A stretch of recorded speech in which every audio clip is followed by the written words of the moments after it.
नमस्कार, मैं अजय विश्वकर्मा बात कर रहे हैं करमवीर भारत से, भोपाल मध्य प्रदेश राजधानी से। आज हमारे साथ हैं विश्व के वैज्ञानिक मनोज त्रिपाठी जी। आज उनसे हम बात करेंगे, उनको हम बहुत बहुत शुभकामनाएं देंगे जो विश्व में उनका नाम आया है।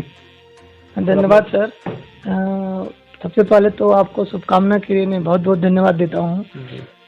मैं मनोज कुमार त्रिपाठी, मैं प्रधान वैज्ञानिक हूँ central institute of agriculture engineering जो नबी बाग में भोपाल में है। और हम अभी इस साल 2022 में और 2021 में मुझे विश्व के 2% वैज्ञानिकों में रखा गया है।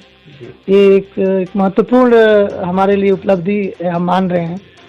ये उपलब्धि के लिए बेसिकली जो आधार है, जो भी हम लोग शोध करते हैं उसको हम शोध पत्रों के फॉर्म में प्रकाशित करते हैं और उस प्रकाशन को ऑनलाइन करते हैं। उस प्रकाशन के आधार पे कितने लोगों को उस शोध पत्र से साइट किया, मतलब उसका उपयोग किया और अपने रिसर्च में उसका फ़ायदा उठाया, प्लस उसका शोध का क्या इम्पैक्ट पड़ रहा समाज पे। और भी कई हमारी ऐसी चीज़ें होती हैं जिसको ध्यान में रख के अमेरिका के स्टैनफोर्ड यूनिवर्सिटी जो है वो हर साल इसको जारी करता है। इसमें कई आधार रखे जाते हैं कि हमारे शोध पत्र कितने पब्लिश हुए, कितने लोग उसको साइट किए और उस साइट से समाज को या पूरी दुनिया को कितना बेनिफिट हुआ।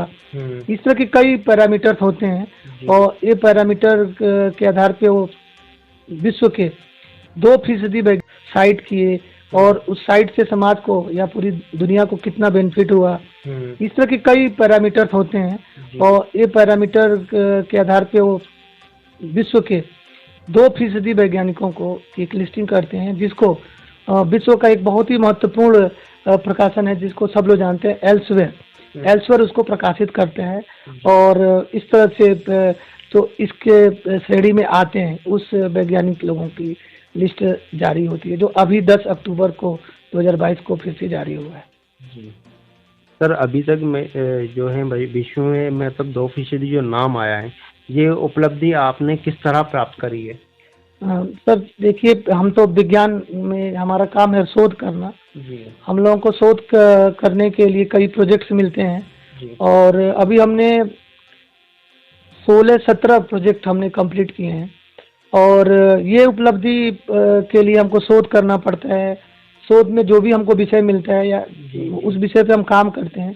बेसिकली जो शोध का हमारा विषय रहता है वो अलग अलग वैज्ञानिकों के लिए होता है। मैं एक फूड साइंटिस्ट हूँ। अच्छा। जो खाद्य पदार्थ के निर्माण में या उसमें जो भी दिक्कतें आ रही है, जैसे आजकल कंटामिनेशन की दिक्कत है, पॉइजनस की दिक्कत है, या अभी क्या है कि हम खाद्य पदार्थ खाते हैं उससे उप उत्पाद बहुत बनते हैं जिसको हम बाई प्रोडक्ट्स बोलते हैं, जिसको हम अभी अच्छी तरह ढंग से नहीं कर पा रहे हैं। तो उसको जो ही हम वातावरण में डालते हैं तो वातावरण बहुत दूषित होने लगता है। तो अभी इस विषय पर भी मैंने काफी ध्यान दिया है और सोयाबीन के प्रोडक्ट का भी हमने निर्माण किया है। और जो एफ्लोटॉक्स के लिए भी हम लोगों ने कई प्रोजेक्ट अभी कंप्लीट किए हैं। तो इस तरह से कई प्रोजेक्ट को हम करने के बाद जो हमारा उपलब्धि होता है उसको हम शोध पत्र के फॉर्म में रखते हैं। पेटेंट के लिए भी हम अप्लाई करते हैं और या डिफरेंट साइंटिफिक फोरम पे हम उसको प्रेजेंट भी करते हैं। तो ये सारा पैरामीटर जब हम ऑनलाइन करते हैं तो स्टैनफोर्ड यूनिवर्सिटी जो है एल्सवेयर के हेल्प से सारा डाटा को एनालाइज करके फिर ये 2% की श्रेणी में रखता है। अच्छा। तो और ये 2% श्रेणी विश्व स्तर पर होती है। अच्छा। तो मैं यही कहना चाहूँगा कि इसमें हमारी जो भी शोध से संबंधित उपलब्धियां होती हैं उसको ध्यान में रख के और श्रेणीबद्ध की जाती है। अच्छा। जी सर, अभी तक आपने कितने अवार्ड है ना प्राप्त करे हैं? सर अभी तो हमने काफ़ी उपलब्धियां हमें मिली हैं। जी। और अभी हमें एक ISI का टीम अवार्ड भी मिला है। अच्छा। और अभी भारतीय विज्ञान अकादमी जिसको नासी बोलते हैं उसका एसोसिएट भी मुझे रखा गया है। इसके बाद मुझे स्टेब्लिश साइंटिस्ट का भी अवार्ड मिला हुआ है और बेस्ट साइंटिस्ट का भी अवार्ड मुझे मिला हुआ है। तो इस तरह की कई अवार्ड्स मुझे मिले हैं और बड़ी खुशी हो रही है कि इस अवार्ड्स में मेरा और मेरे परिवार और मेरे फैमिली और गुरुजनों का सबका हाथ रहा है और हमेशा परिवार का सहयोग रहा है, जिससे हम इस तरह की उपलब्धियां हमने प्राप्त की है। धन्यवाद। देश प्रदेश के सभी स्टूडेंट को आप क्या कहना चाहेंगे, किस तरह वो अपनी अपॉर्चुनिटी अचीव करें और आगे बढ़ सकें?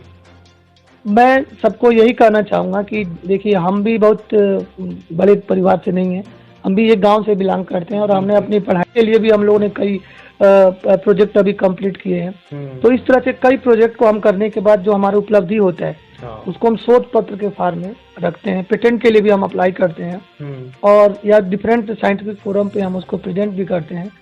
तो ये सारा पैरामीटर जब हम ऑनलाइन करते हैं तो स्टैनफोर्ड यूनिवर्सिटी जो है एल्सवेयर के हेल्प से सारा डाटा को एनालाइज करके फिर ये 2% की श्रेणी में रखता है। अच्छा। तो और ये 2% श्रेणी विश्व स्तर पर होती है। अच्छा। तो मैं यही कहना चाहूँगा कि इसमें हमारी जो भी शोध से संबंधित उपलब्धियां होती हैं उसको ध्यान में रख के और श्रेणीबद्ध की जाती है। जी सर, अभी तक आपने कितने अवार्ड है ना प्राप्त करे हैं? सर, अभी तो हमने काफ़ी उपलब्धियां हमें मिली हैं। जी जी। और अभी हमें एक ISI का टीम अवार्ड भी मिला है। अच्छा। और अभी भारतीय विज्ञान अकादमी जिसको नासी बोलते हैं उसका एसोसिएट भी मुझे रखा गया है। इसके बाद मुझे स्टेब्लिश साइंटिस्ट का भी अवार्ड मिला हुआ है और बेस्ट साइंटिस्ट का भी अवार्ड मुझे मिला हुआ है। तो इस तरह की कई अवार्ड्स मुझे मिले हैं और बड़ी खुशी हो रही है कि इस अवार्ड्स में मेरा और मेरे परिवार और मेरे फैमिली और गुरुजनों का सबका हाथ रहा है और हमेशा परिवार का सहयोग रहा है, जिससे हम इस तरह की उपलब्धियां हमने प्राप्त की है। धन्यवाद। सर, देश प्रदेश के सभी स्टूडेंट को आप क्या कहना चाहेंगे, किस तरह वो अपनी अपॉर्चुनिटी अचीव करें और आगे बढ़ सकें? मैं सबको यही कहना चाहूँगा कि देखिए हम भी बहुत बड़े परिवार से नहीं हैं, हम भी एक गांव से बिलोंग करते हैं और हमने अपनी पढ़ाई